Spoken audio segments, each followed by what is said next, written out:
ముందుగా ఈ చట్టం దేనికి వర్తిస్తుంది, ఎలాంటి వ్యవసాయ మార్కెట్లు అంటే ఏంటి, పశు సంపదకు సంబంధించిన మార్కెట్ అంటే ఏంటి, ఏ అంశాలని మనం మార్కెట్ చేసుకుంటున్నప్పుడు ఈ మార్కెట్ చట్టం వస్తుందో అనేది మనం ముందుగా తెలుసుకోవాలి.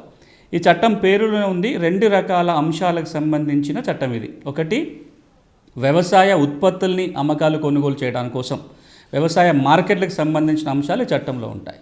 రెండవది పశు సంపదకు సంబంధించిన మార్కెట్, ఆవులు, గొర్రెలు, మేకలు ఇవన్నీ ఈ అమ్మకాలు కొనుగోలు చేయట నియంత్రణ కూడా ఈ చట్టంలో ఉంటుంది. అంటే ఈ 2 అంశాలకు సంబంధించి ఈ చట్టంలో అమ్మకాలు కొనుగోలు మీద కొన్ని నియంత్రణలు ఉంటాయి.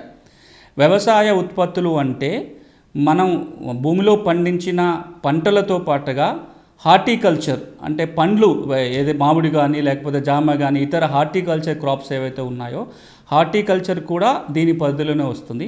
అంతేకాదు అటవీ ఉత్పత్తుల మార్కెటింగ్ కూడా ఈ చట్టం పరిధిలోనే వస్తుంది.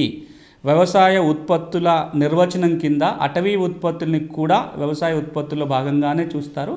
కానీ షెడ్యూల్డ్ ప్రాంతాలు, గిరిజన ప్రాంతాలు ఏవైతే ఉన్నాయో అక్కడ ఈ చట్టం వర్తించదు. దానికి భిన్నమైన నియమాలు, రూల్స్ అమల్లో ఉంటాయి.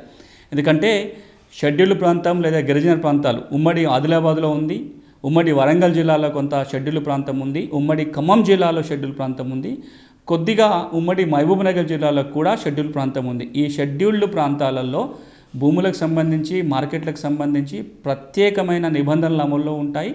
గవర్నరు జారీ చేసే నిబంధనల మేరకే అక్కడ అన్ని అంశాలు జరుగుతాయి. కాబట్టి అక్కడ మార్కెట్లకు సంబంధించిన నిబంధనలు కొన్ని భిన్నంగా ఉన్నాయి. ఇవి ఇతర అన్ని చోట్ల వర్తించే నిబంధనలు, అటవీ ఉత్పత్తులకు సంబంధించిన వరకు మాట్లాడాల్సి వస్తాయి.